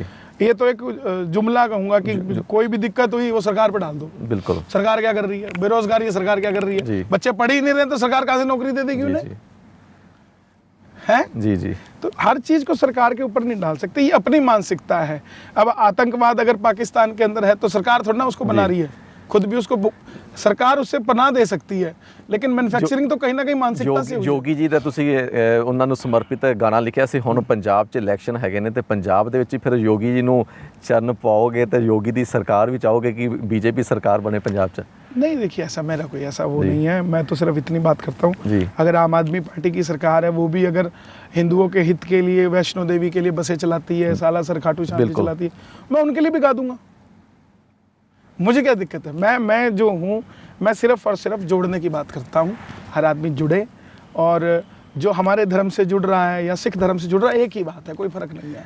और अगर उसके लिए काम कर रहा है तो हम उसके लिए काम। ਤੁਸੀਂ ਭਜਨ ਕੀਰਤਨ ਕਰਦੇ ਹੋ, ਕਦੇ ਜ਼ਿੰਦਗੀ 'ਚ ਕੋਈ ਅਜਿਹੀ ਕਹਾਣੀ ਵਾਪਰੀ ਹੋਵੇ ਜਿਹੜੇ ਸਿੱਖ ਧਰਮ ਨਾਲ ਜੁੜੇ ਲੋਕ ਤੁਹਾਨੂੰ ਆ ਕੇ ਮਿਲੇ ਹੋਣ ਕਿ ਤੁਹਾਡੇ ਜਿਹੜੇ ਸ਼ਬਦ ਅਸੀਂ ਸੁਣ ਕੇ ਸਾਨੂੰ ਅਜਿਹਾ ਲੱਗਦਾ ਕਿ ਤੁਸੀਂ ਕਦੇ ਮਤਲਬ ਕਿਸੇ ਨੂੰ ਵੱਖ ਕਰਨ ਦੀ ਗੱਲ ਹੀ ਨਹੀਂ ਕੀਤੀ ਸ਼ਬਦਾਂ ਦੇ ਵਿੱਚ? ਬਹੁਤ ਲੋਕ ਮਿਲਤੇ ਹੈ ਮੁਝੇ ਜੀ। ਕੱਲ ਵੀ ਮੇਰਾ ਪ੍ਰੋਗਰਾਮ ਤੁਸੀਂ ਪੰਜਾਬ ਛੱਡੋ ਸਹਾਰਨਪੁਰ ਪ੍ਰੋਗਰਾਮ ਸੀਗਾ ਜੀ, ਤੇ ਇੱਕ ਸਰਦਾਰ ਜੀ ਆਏ ਮੈਨੂੰ ਮੰਚ ਤੇ ਕਹਿਣ ਲੱਗੇ ਕਿ ਜੀ ਤੁਸੀਂ ਉਗਾਉਂਦੇ ਹੋ, ਮੰਦਿਰ ਵੀ ਸਜਾਵਾਂਗੇ, ਗੁਰੂ ਘਰ ਵੀ ਸਜਾਵਾਂਗੇ, ਤਾਂ ਇੱਕ ਜਕਾਰਾ ਲਵਾ ਦਿਓ ਇੱਥੇ ਜ਼ੋਰਦਾਰ ਬੋਲੇ ਸੋਨਿਹਾਲ ਦਾ। ਅਸੀਂ 3 ਵਾਰੀ ਲਾਇਆ, ਉਹਨਾਂ ਨੇ 1 ਵਾਰੀ ਕਿਹਾ ਸਾਨੂੰ। ਜੀ। ਤਾਂ ਜਦੋਂ ਸਿੱਖ ਭਰੇ ਪੰਡਾਲ 'ਚ ਆ ਕੇ ਮੈਨੂੰ ਮਿਲ ਰਿਹਾ ਹੈ, ਬਿਲਕੁਲ, ਫਿਰ ਬੰਦ ਕਮਰੇ 'ਚ ਗੱਲ ਹੀ ਖਤਮ ਹੋ ਗਈ ਕਿ ਬੰਦ ਕਮਰੇ 'ਚ ਆ ਕੇ ਕੋਈ ਧੰਨਵਾਦ ਕਰੂਗਾ ਕਿ ਨਹੀਂ ਕਰੂਗਾ। ਉੱਥੇ ਆ ਕੇ ਮੈਨੂੰ ਕਹਿ ਰਹੇ ਨੇ, ਮੈਂ ਜਿੱਥੇ ਜਾਣਾ ਉੱਥੇ ਬਹੁਤ ਸਾਡੇ ਸਿੱਖ ਸਮਾਜ ਦੇ ਲੋਕ ਆਉਂਦੇ ਨੇ। ਤੇ ਹੁਣੇ ਰੀਸੈਂਟਲੀ ਦੱਸ ਰਿਹਾ ਮੈਂ 26 ਤਰੀਕ ਦਾ ਸਾਡਾ ਪ੍ਰੋਗਰਾਮ ਹੈ ਮਲੋਦ, ਇੱਥੇ ਪਿੰਡ ਪੈਂਦਾ ਹੈ ਖੰਨੇ ਕੋਲੇ। ਬਿਲਕੁਲ ਜੀ। ਮੈਂ ਆਪਣੇ ਜਾਗਰਣ 'ਚ ਕਿਹਾ ਕਿ ਵੀ ਅਸੀਂ ਜਿੱਥੇ ਵੀ ਲਾਈਟਾਂ ਲਾਈਏ ਅੱਧੇ ਕਿਲੋਮੀਟਰ ਦੀ ਲਾਈਟਿੰਗ ਹੁੰਦੀ ਹੈ ਵੱਡੇ ਪ੍ਰੋਗਰਾਮ ਦੇ। ਇਹ ਕਿਹਾ ਮੈਂ ਉਹਦੇ ਵਿੱਚ ਜੇ ਗੁਰਦੁਆਰਾ ਸਾਹਿਬ ਆਉਂਦਾ, ਗੁਰੂ ਘਰ ਜੇ ਆਉਂਦਾ, ਤਾਂ ਸਾਡੇ ਤੇ ਧਿਕਾਰ ਹੈ ਜੀ ਜੇ ਆਪਾਂ ਸੜਕਾਂ ਤਾਂ ਸਜਾਈਏ, ਆਪਣੇ ਟੈਂਟ ਤਾਂ ਸਜਾਈਏ, ਪਰ ਗੁਰੂ ਘਰ ਵਿੱਚ ਆ ਰਿਹਾ ਅਸੀਂ ਉੱਥੇ ਲਾਈਟ ਨਹੀਂ ਲਾ ਸਕਦੇ। ਅੱਛਾ ਜੀ। ਸਾਨੂੰ ਉਹ ਵੀ ਸਜਾਉਣੀ ਹੈ। ਬਿਲਕੁਲ। ਇਹ ਮੈਂ ਕਿਹਾ ਤੇ ਉਦੋਂ ਬਾਅਦ ਇਹ 7ਵਾਂ 8ਵਾਂ ਜਾਗਰਣ ਹੋਣਾ ਮੇਰਾ ਪੰਜਾਬ ਦਾ, ਜਿੱਥੇ ਅਸੀਂ ਗੁਰਦੁਆਰੇ ਤੇ ਵੀ ਲਾਈਟਾਂ ਲਾਵਾਂਗੇ। ਤੇ ਹੁਣ ਉਹ ਜਦੋਂ ਗਏ ਪ੍ਰਬੰਧਕ ਕਮੇਟੀ ਕੋਲ ਕਿ ਅਸੀਂ ਗੁਰੂ ਘਰ ਤੇ ਵੀ ਲਾਈਟਾਂ ਲਾਉਣੀਆਂ ਨੇ, ਉਹ ਕਹਿੰਦੇ ਸਾਨੂੰ 2-3 ਘੰਟੇ ਦਿਓ, ਅਸੀਂ ਤੁਹਾਨੂੰ ਦੱਸਦੇ ਹਾਂ ਗੱਲ ਕਰਕੇ। ਉਹਨਾਂ ਨੇ ਗੱਲ ਕੀਤੀ ਤੇ ਉਹਨਾਂ ਨੇ ਬੁਲਾਇਆ ਉਹਨਾਂ ਨੂੰ, ਮੁੰਡਿਆਂ ਨੂੰ ਜੀ, ਕਹਿੰਦੇ ਤੁਸੀਂ ਬਹੁਤ ਚੰਗੀ ਗੱਲ ਕੀਤੀ ਆ ਜੀ, ਲਾਈਟਾਂ ਤੁਸੀਂ ਲਾਓ ਜੀ, ਪਰ ਜਿਹੜਾ ਭੰਡਾਰਾ ਹੈ ਜੀ ਮਾਤਾ ਦੇ ਜਗਰਾਤੇ ਦਾ ਜੀ, ਉਹ ਗੁਰਦੁਆਰਾ ਸਾਹਿਬ ਤੋਂ ਬਣ ਕੇ ਜਾਓ। ਕੀ ਬਾਤ ਹੈ ਜੀ। ਇਹ ਤੋਂ ਵੱਡੀ ਮਿਸਾਲ ਕੀ ਚਾਹੀਦੀ ਹੈ? ਕਿਉਂਕਿ ਇੱਕ ਸਿੰਗਰ ਹੋ ਤੁਸੀਂ, ਆਰਟਿਸਟ ਹੈਗੇ, ਕਿਉਂਕਿ ਜਿਹੜਾ ਸਿੰਗਰ ਜਾਂ ਭੇਟਾਂ ਗਾਉਂਦੇ ਆ ਉਹਨਾਂ ਨੂੰ ਲੋਕ ਜ਼ਿਆਦਾ ਸੁਣਦੇ ਨੇ, ਉਹਨਾਂ ਤੋਂ ਜ਼ਿਆਦਾ ਆਕਰਸ਼ਿਤ ਵੀ ਜ਼ਿਆਦਾ ਹੁੰਦੇ। ਜੇ ਸਾਰੇ ਕਈ ਕਲਾਕਾਰ ਜੈਲਸੀ ਕਰਦੇ ਹੋਣਗੇ, ਕਨਈਆ ਮਿੱਤਲ ਜਿਹੜਾ ਕਰ ਰਹੇ ਨੇ, ਸ਼ਾਇਦ ਕੋਈ ਮੁਸਲਮਾਨ ਸਿੰਗਰ ਹੋਣਗੇ ਜਾਂ ਕੋਈ ਅਜਿਹਾ ਤੁਹਾਡੇ ਤੇ ਵੀ ਕੋਈ ਜੈਲਸੀ ਕਰਦੇ ਹੋਣਗੇ। देखिए जेलसी कोई नहीं करता जी, सबके मन के विचार होते हैं जी, सबके मन के विचार को सुनना चाहिए। मैंने एक बात कही थी जी 2-3 साल पहले जी कि हम जो जागरण कराते हैं जी, एक ही जागरण के अंदर 4 मुसलमान कलाकार होंगे जी, तो जागरण संपूर्ण कैसे होगा जी? जागरण की विधि है, बिल्कुल। साईं संध्या, भजन संध्या, इनकी विधि नहीं है जी। इनमें तो पूजन शुरू किया पंडित जी ने और भजन शुरू हो गया जी। जागरण पंथ की विधि है जी, जो विधि के बगैर नहीं हो सकता जी। उसकी डल भी ली जाएगी जी। क्या हिंदू के जागरण की मुसलमान डल ले लेगा जी? बताओ, ले लेगा? कैसे ले लेगा? जब देवी देवताओं का कार्यक्रम है, क्या हम उनके किसी धर्म की एडवांस ले सकते हैं? ਪਰ ਦਿੱਲੀ 'ਚ ਬਹੁਤ ਦੇਖਿਆ, ਜਦੋਂ ਕਿਸਾਨ ਅੰਦੋਲਨ ਸੀ ਤਾਂ ਹਿੰਦੂ ਸਮਾਜ ਸਾਰਾ ਸਮਾਜ ਇੱਕ ਇਕੱਠੇ ਹੁੰਦੇ ਦੇਖੇ ਨੇ, ਉਹੀ ਲੰਗਰ ਖਾਂਦੇ। ਤਾਂ नहीं तो सर 2 चीजें अलग अलग है ना जी जी। अगर आप जॉब पे हैं जी, आपने बिल्डिंग बनानी है जी, तो आप में कोई मैटर नहीं करता हिंदू मुस्लिम सिख ईसाई जी, मगर जो बीज है, बीज, बिल्कुल, बीज के साथ छेड़खानी ले लेंगे आप जी जी। कैसे ले लेंगे बताओ? शास्त्र को तो नहीं छेड़ सकते जी। जिस आदमी को भगवान ने ब्राह्मण बना के भेजा है जी, वो ब्राह्मण कुल का है, सबसे उच्च है जी, सबको उसके पांव छूने पड़ेंगे, बिल्कुल। ये जो चीजें बनी इसको हम छेड़ देंगे जी? क्या छेड़ सकते हैं? नहीं छेड़ सकते। उसी प्रकार जो जागरण का पंथ है जी, जागरण पंथ वाले खुद जो बच्चे जागरण कर रहे हैं या जो सनातनी उसको काम कर रहे हैं। अब मुझे परसों 3 दिन पहले मास्टर सलीम जी मेरे पास मिलने हैं, हम लोग एक उनको भजन भी लिख के दे रहे हैं। अब लोग मुझे कह रहे हैं कि आप तो कट्टर हिंदुत्व की बात करते थे, तो आपने मुसलमान के साथ क्यों दोबारा हैंडशेक किया? बिल्कुल भाई, कोई मेरे पास आ रहा है कि मैंने खाटू श्याम जी से मिलना है या जुड़ना है, बिल्कुल कोई भी हो, मैं उसको मना कर दूं जाति धर्म पंथ के नाम पे? बिल्कुल नहीं होगा। जो आयोजक हैं वो उनको सोचना है जी, मैंने मेरा काम करना है जी, आयोजकों ने अपना काम करना है। ये बिल्कुल साफ सुथरा। अब मैं हनुमान चालीसा पढ़ के बड़ा हुआ, मंदिरों में जाता हूँ, मैं मस्जिद में नहीं जा सकता, मुझे नहीं है उसकी नॉलेज। इसका मतलब ये थोड़ी ना मैं उससे खार खाता हूँ, बिल्कुल, या मैं उसका एंटी हूँ जी। मैं गुरु घर जाता हूँ, गुरुद्वारा गया हूँ, उसका नॉलेज है मुझे, मैं चला जाता हूँ। ਦੁਨਿਆਵੀ ਦੁਨੀਆ ਤੋਂ ਅਸੀਂ ਹਟ ਕੇ ਗੱਲ ਕਰਦੇ ਆ। ਹਨੂਮਾਨ ਜੀ ਦੇ ਅਸੀਂ, ਤੁਸੀਂ ਭਗਤ ਹੋ ਬਹੁਤ ਵੱਡੇ, ਸਾਰੇ ਪੁੱਜਦੇ ਆ ਅਸੀਂ, ਤੇ ਜਿਹੜਾ ਤੁਸੀਂ ਲੋਕਟ ਪਾਇਆ ਹੋਇਆ ਇਸ ਦਾ ਅਸੀਂ ਜਾਣਨਾ ਚਾਹਾਂਗੇ। ਸਾਲਾਸਰ ਦਾ ਲੋਕਟ ਹੈਗਾ। ये सालासर बालाजी का है जी, और लगभग 6 साल से ये मेरे गले में है। इनकी प्रमुख विशेषता कोई अजय लोकट ਤੁਸੀਂ ਪਹਿਲਾਂ ਦੱਸ ਰਹੇ ਸੀ? इसकी विशेषता तो यही है जी कि जब से मैंने पहनना शुरू किया है दुनिया ने बनवा लिया है इसको, और वो भी पहनते हैं, जो कि बहुत अच्छी बात है जी। हम, आप क्रिश्चियन धर्म में देखेंगे सबने गले में डाल रखा क्रॉस, बिल्कुल। एक हमारे ही है जो हमने वहम डाल के इस चीज से दूर हो गए। पहले सबके गले में होता था, किसी के ओम होता था, माता होती थी, ऐसा वहम डाला लोगों ने कि सबके गले से ही निकल गए, और ये रक्षा करते थे। ओके, ये रक्षा करते हैं। ਇੱਕ ਪੰਜਾਬੀ ਦੇ ਵਿੱਚ ਕੋਈ ਭਜਨ ਜਿਹੜਾ ਤੁਸੀਂ ਲਿਖਿਆ ਹੋਏ ਜਾਂ? मैंने बहुत ਪੰਜਾਬੀ ਦੇ ਲਈ ਇੱਕ ਦੋ ਸਾਨੂੰ ਦਰਸ਼ਕਾਂ ਨੂੰ, ਕਿਉਂਕਿ ਪੰਜਾਬੀ ਚ ਅਸੀਂ ਪੰਜਾਬੀ ਸਿੰਗਰ ਜਿਹੜੇ ਗੈਂਗਸਟਰ ਵਾਲੀ ਕਈ ਵਾਰ ਗੈਂਗਸਟਰ ਗਾਣੇ ਬਣੇ ਤੇ ਤਾਂ ਮੈਨੂੰ ਲੱਗਿਆ ਕਿ ਵੀ ਪੰਜਾਬ ਵਾਲੇ ਜਿਹੜੇ ਸਾਡੇ ਭਜਨ ਸੁਣਦੇ ਨੇ ਜੀ ਜੀ, ਉਹਨਾਂ ਨੂੰ ਵੀ ਸੰਦੇਸ਼ਾ ਹੋਣਾ ਚਾਹੀਦਾ ਹੈ। ਅੱਛਾ, ਤੁਸੀਂ ਗੈਂਗਸਟਰਾਂ ਨੂੰ ਸੰਦੇਸ਼ਾ ਦਿੱਤਾ ਹੈ? ਮੈਂ ਗੈਂਗਸਟਰ ਵਾਲੇ ਗਾਣੇ ਨੂੰ ਚੇਂਜ ਕਰਤਾ ਭਜਨਾਂ ਚ। ਚਲੋ ਅਸੀਂ ਸੁਣਨਾ ਚਾਹਾਂਗੇ। ਜੰਮਿਆ ਸੀ ਜਦੋਂ ਮੈਂ ਖਾਟੂ ਜੀ ਗਿਆ ਸੀ, ਬਾਪੂ ਜੀ ਨੇ ਮੇਰੇ ਬਾਰੇ ਬਾਬੇ ਨੂੰ ਕਿਹਾ ਸੀ। ਤੇ ਜਿਹੜੇ ਚਾਚੇ ਨੂੰ ਬਦਨਾਮ ਕਰਨ ਦੀ ਗੱਲ ਕਰਦੇ, ਕੋਈ ਚਾਚਾ ਗਾਲ ਕੱਢਦਾ ਨਹੀਂ ਸਿਖਾਉਂਦਾ। ਜੈ ਜੈਕਾਰ ਚਾਚਾ ਜੀ ਨੇ ਕਰਨੀ ਸਿਖਾਈ, ਨੀ ਉਹਦੇ ਬਾਅਦ ਮਿੱਤਲਾਂ ਦਾ ਨਾਮ ਹੋ ਗਿਆ। ਮੇਰਾ 16ਵਾਂ ਵੀ ਟੱਪਿਆ, 17ਵਾਂ ਵੀ ਟੱਪਿਆ, 18ਵੇਂ ਚ ਬਾਬੇ ਦਾ ਗੁਲਾਮ ਹੋ ਗਿਆ। ਬਸ ਉਹੀ ਚਾਚੇ ਨੂੰ ਬਦਨਾਮ ਕੀਤਾ ਮੈਂ। ਤੁਸੀਂ ਜਿਹੜੇ ਸ਼ਬਦਾਂ ਨੂੰ ਇੰਨੇ ਵਧੀਆ ਤਰੀਕੇ ਦੇ ਨਾਲ ਵੇਖ ਲਓ, ਕਿੰਨੇ ਇਹ ਸ਼ਬਦ ਲੱਗੇ ਕਿ ਵਾਕਈ ਕਿਸੇ ਆਪਦੇ ਵਾਸਤੇ ਗਾਏ ਹੋਏ ਨੇ। ਉਹ ਲੱਗਦਾ ਵੀ ਆਪਦੇ ਨੂੰ ਦੁਸ਼ਮਣ ਬਣਾਤਾ। ਇੱਕ ਸਾਂਵਰੇ ਦੇ ਪ੍ਰੇਮੀ ਨਾਲ ਯਾਰੀ ਪੈ ਗਈ, ਕੀ ਬਾਤ ਹੈ, ਨਾਲ ਖਾਟੂ ਜੀ ਵੀ ਜਾਣ ਦੀ ਤਿਆਰੀ ਹੋ ਗਈ। ਘਰ ਵਾਲੀ ਨੇ ਵੀ 2-2 ਪਰੌਂਠੇ ਪੈਕ ਕਰਤੇ, ਨਾਲ ਨਿੰਬੂ ਦੀ ਅਚਾਰ ਥੈਲੀ ਵਿੱਚ ਤਰਤੇ। ਜਦੋਂ ਵੇਖਿਆ ਵੇ ਸਾਂਵਰੇ ਦਾ ਮੁਖੜਾ, ਨੀ ਉਹਦੇ ਬਾਅਦ ਮਿੱਤਰਾਂ ਦਾ ਕੰਮ ਹੋ ਗਿਆ। मेरा 16वां भी टप्पया। ये सारे इस तरीके से हमने लिखा। हमने उसको लिखा यारी चंडीगढ़ वाली जो गाना जड़ा आया सी, ਉਹਨੂੰ ਸੀ ਬਾਲਾ ਹੀ ਤੇ ਲਿਖਿਆ। ਉਹ ਮੈਂ ਤਾਂ ਬਾਬਾ ਬਾਲਾ ਰਹਿੰਦਾ ਸੀ ਉਦਾਸ ਜੀ, ਕੋਈ ਵੀ ਤਾਂ ਨਹੀਂ ਹੋ ਸੀਗਾ ਮੇਰਾ ਖਾਸ ਜੀ। ਰਹਿੰਦੀ ਦੁੱਖ ਵੇਲੇ ਨਾਲ ਸਾਰੀ ਦੁਨੀਆ, ਰਹਿੰਦੀ ਸੁੱਖ ਵੇਲੇ ਨਾਲ ਸਾਰੀ ਦੁਨੀਆ, ਨਾ ਇੱਥੇ ਕੋਈ ਦੁੱਖ 'ਚ ਖੜੇ। ਉਹ ਯਾਰੀ ਸਾਲਾਸਰ ਵਾਲੇ ਆਵੇ ਤੇਰੀ, ਕਰਾਂਗੀ ਕੰਮ ਯਾਰ ਦੇ ਬੜੇ। ਕੀ ਬਾਤ ਹੈ। ਤੁਸੀਂ ਇੱਕ ਮਾਹੌਲ ਦੇ ਹਿਸਾਬ ਜੇ ਤੁਹਾਨੂੰ ਪਤਾ ਲੱਗੇ ਬੱਚੇ ਹੈਗੇ ਨੇ, ਤੁਸੀਂ ਉੱਥੇ ਉਸ ਮਾਹੌਲ ਨੂੰ ਚੇਂਜ ਕਰਦੇ, ਬਜ਼ੁਰਗਾਂ ਦੇ ਸਮੇਂ ਬਜ਼ੁਰਗਾਂ ਦੇ ਮਾਹੌਲ ਨੂੰ ਚੇਂਜ ਕਰਦੇ। ਮੈਂ ਇਹਦੇ 'ਚ ਲਿਖਿਆ ਸੀਗਾ ਜੀ, ਪੈਸੇ ਨਾਲ ਮਿਲਦਾ ਜੇ ਹੁੰਦਾ ਮੇਰਾ ਬਾਬਾ ਜੀ, ਤਾਂ ਫਿਰ ਲਾਲਿਆਂ ਨੇ ਬਣ ਜਾਣਾ ਸੰਤ ਸੀ। ਕੀ ਬਾਤ ਹੈ। ਛੱਡ ਕੇ ਕਮੰਡ ਚੋਲੀ ਅੱਡ ਕੇ ਤਾਂ ਬਹਿ ਜੋ, ਕੰਮ ਹੋ ਹੀ ਜਾਣਾ ਤੁਹਾਡਾ ਤਾਂ ਤੁਰੰਤ ਜੀ। ਤੇ ਖਾਓ ਗੋਲ ਗੱਪੇ ਹੋਣੀ ਫੇਰ ਕਿਰਪਾ, ਨਹੀਂ ਹੁੰਦਾ ਫੇਰ ਭੱਜਦੇ ਬੜੇ। ਕੀ ਬਾਤ ਹੈ। ਚਲੋ ਅਸੀਂ ਇੱਕ ਸੰਦੇਸ਼ਾ ਕਾਫੀ ਟਾਈਮ ਗੱਲਬਾਤ ਕੀਤੀ ਹੈ, ਸਾਨੂੰ ਵੀ ਬਹੁਤ ਵਧੀਆ ਲੱਗਿਆ। ਤੁਸੀਂ ਏਕਤਾ ਦਾ ਸੰਦੇਸ਼ ਦਿੰਦੇ ਹੋ। ਅਸੀਂ ਸਾਰੇ ਜਿੰਨੇ ਵੀ ਭਜਨ ਕੀਰਤਨ ਚਾਹੇ ਕੋਈ ਗਾਣੇ ਗਾਉਂਦੇ, ਅਸੀਂ ਕਹਿੰਦੇ ਵੀ ਸਾਫ ਸੁਥਰੀ ਸ਼ਤਾਬਦੀ ਸਾਰੇ ਇੱਕ ਹਾਂ ਜੀ, ਪਰ ਸ਼ਾਸਤਰ ਦੇ ਨਾਲ ਤਾਂ ਕੋਈ ਵੀ ਪੰਗਾ ਨਹੀਂ ਲੈ ਸਕਦਾ। ਬਿਲਕੁਲ, ਜਿਹੜੇ ਗੁਰੂ ਸਾਹਿਬ ਕਹਿ ਗਏ, ਜਿਹੜੇ ਸਾਡੇ ਸੰਤ ਕਹਿ ਗਏ, ਜਿਹੜੇ ਪੀਰ ਪੈਗੰਬਰ ਕਹਿ ਗਏ ਜੀ, ਉਹਨੂੰ ਥੋੜੀ ਨਾ ਛੇੜ ਦਾਂਗੇ ਅਸੀਂ। ਬਿਲਕੁਲ, ਉਹਦੇ ਜਿਹੜਾ ਲਹਿਜਾ ਹੈ ਉਹ ਤਾਂ ਉਹੀ ਰਹਿਣਾ ਸਾਹਿਬ। ਕਨ੍ਹਈਆ ਮਿੱਤਲ ਜੀ, ਕੀ ਸੰਦੇਸ਼ਾ ਕੀ ਹੈਗਾ ਤੁਹਾਡਾ ਸਾਡੇ ਹਮਦਰਦ ਟੀਵੀ ਦੇ ਰਾਹੀਂ ਪੂਰੇ ਦੇਸ਼ ਵਾਸੀਆਂ ਨੂੰ? ਕਿਉਂਕਿ ਤੁਹਾਡੇ ਫੈਨ ਫੋਲੋਇੰਗ ਬਾਹਰ ਦੀ ਗੱਲ ਕਰੀਏ, ਅਸੀਂ ਤਾਂ ਸੋਚ ਨਹੀਂ ਸਕਦੇ ਜਿੰਨੀ ਤੁਹਾਡੀ ਫੈਨ ਫੋਲੋਇੰਗ। ਜਦੋਂ ਸਟੇਜ 'ਤੇ ਗਾਉਂਦੇ ਹੁੰਦੇ ਹੋ ਤਾਂ ਜਿਵੇਂ ਤੁਸੀਂ ਮਾਈਕ ਕਰਦੇ ਹੋ ਤਾਂ ਆਡੀਅנס ਤੁਹਾਡੇ ਉੱਪਰ ਚੜ੍ਹਨ ਦੀ ਕਰਦੀ, ਕਿਉਂਕਿ ਇੰਨੇ ਤੁਹਾਨੂੰ ਪਿਆਰ ਕਰਨ ਵਾਲੇ ਲੋਕ ਹੈਗੇ ਆ। ਮੈਂ ਸਿਰਫ ਸਾਰਿਆਂ ਨੂੰ ਹੱਥ ਜੋੜ ਕੇ ਹੀ ਬੇਨਤੀ ਕਰਨਾ ਚਾਹੁੰਦਾ ਕਿ ਰੱਬ ਦੇ ਨਾਲ ਡਾਇਰੈਕਟ ਜੁੜੋ ਜੀ, ਵਿਚੋਲੇ ਛੱਡ ਦਿਓ। ਵਿਚੋਲੇ ਤੁਹਾਨੂੰ ਚੰਗੇ ਲੱਗਣਗੇ ਪਰ ਰੱਬ ਤੁਹਾਨੂੰ ਸਭ ਤੋਂ ਚੰਗਾ ਲੱਗੂਗਾ। ਜਿਹਨੂੰ ਵੀ ਮੰਨਦੇ ਹੋ ਜੀ, ਉਹਦੇ ਤੇ ਭਰੋਸਾ ਰੱਖੋ, ਉਹਦੀ ਤਸਵੀਰ ਤੇ ਭਰੋਸਾ ਰੱਖੋ। ਤੇ सब सिखन को हुक्म है गुरु मान्यो ग्रंथ। क्या बात है, कितनी बड़ी बात है, कितनी बड़ी बात है। उसके बाद भी हम दाएं बाएं भटके तो हमने तो फिर गुरु साहब को माना ही नहीं ना। जिवें धन्ने भगत ने पत्थर ची ਠਾਕਰਾ परमात्मा, ਉਹ ਤੋਂ ਖੇਤੀ ਕਰਵਾ ਲਈ ਸੀ देखो ਹੈ। ਤਾਂ ਡਾਇਰੈਕਟ ਜੁੜੋ, ਕੋਈ ਵਿੱਚ ਨੂੰ ਐਦਾਂ ਕਦੇ ਨਾ ਸੋਚੋ ਕਿ ਰੱਬ ਸਾਡੇ ਤੋਂ ਨਾਰਾਜ਼ ਹੈ। ਤੁਸੀਂ ਮੂਵੀ ਦੀ ਪੀਕੇ ਮੂਵੀ ਦੀ ਗੱਲ ਤਾਂ ਨਹੀਂ ਕਰ ਰਹੇ? ਜੇ ਪੀਕੇ ਮੂਵੀ ਦੇ ਵਿੱਚ ਕਹਿੰਦੇ ਦਲਾਲ ਨਹੀਂ ਹੋਣੇ ਚਾਹੀਦੇ, ਸਿੱਧਾ ਪਰਮਾਤਮਾ ਨੂੰ ਮੱਥਾ ਟੇਕੋ, ਤੁਹਾਡੀ ਸੁਣਵਾਈ ਵਾਸਤੇ ਤੁਹਾਨੂੰ ਕਿਸੇ ਕੋਲ ਜਾਣ ਦੀ ਲੋੜ ਹੀ ਨਹੀਂ मैं पीके मूवी इसलिए प्रमोट नहीं कर सकता जी। कि उसमें भगवान को जिस तरीके से दिखाया गया जी है, जी हिंदुओं की आस्थाओं को ठेस पहुंचाया जी जी मैं इसलिए उसको प्रमोट नहीं कर सकता। जी। उसका लहजा कुछ और भी हो सकता जी। था। अभी मैं भी तो बोल ही रहा हूँ, ਬਿਲਕੁਲ।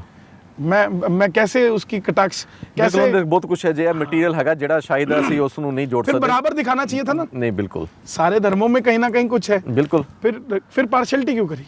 सारे धर्मों को बराबर लेके चलना चाहिए। बस यही है कि हमारी खुद का आज इतनी सूझबूझ है जी। कि हम किसी के समझाने से क्यों समझें। बिल्कुल सिर्फ इतनी बात पे ध्यान रखें कि परमात्मा वो पावन ज्योति का रूप है जी। जो बरसों से जगमगा। ਵੀ ਤੁਹਾਡਾ ਬਹੁਤ ਬਹੁਤ ਧੰਨਵਾਦ, ਤੁਹਾਡੇ ਨਾਲ ਸਾਡੇ ਨਾਲ ਸਮਾਂ ਕੱਢਿਆ। ਇਹ ਸਾਡੇ ਨਾਲ ਕਨਈਆ ਮਿੱਤਲ ਜੀ, ਜਿਨ੍ਹਾਂ ਨੇ ਹਮਦਰਦ ਟੀਵੀ ਤੇ ਆਪਣੇ ਜਿਹੜੇ ਵਿਚਾਰ ਹੈਗੇ ਸੀ ਸਾਂਝੇ ਕੀਤੇ ਕਿ ਸਭ ਦਾ ਧਰਮ ਇੱਕ ਹੈਗਾ ਹੈ, ਸਾਨੂੰ ਮਿਲ ਕੇ ਰਹਿਣਾ ਚਾਹੀਦਾ ਹੈ। ਅਜਿਹਾ ਜਿਹੜੇ ਗਾਣੇ ਵੀ ਹੈਗੇ ਨੇ ਉਹ ਵੀ ਇੱਕ ਸਾਡੇ ਦੁਨਿਆਵੀ ਦੁਨੀਆ ਦੇ ਵਿੱਚ ਜੋ ਬੀਤਦਾ ਹੈ ਉਹਨੇ ਤੇ ਹੀ ਗਾਣੇ ਚਾਹੀਦੇ ਨੇ। ਜ਼ਿਆਦਾ ਸਮਾਂ ਲੈਂਦਾ ਹੋਇਆ ਇਜਾਜ਼ਤ ਚਾਹੁੰਦਾ ਤੁਹਾਡੇ ਤੋਂ। ਕੈਮਰਾ ਪਰਸਨ ਅਭਿਸ਼ੇਕ ਦੇ ਨਾਲ ਸੰਦੀਪ ਕੰਬੋਜ, ਚੰਡੀਗੜ੍ਹ ਤੋਂ।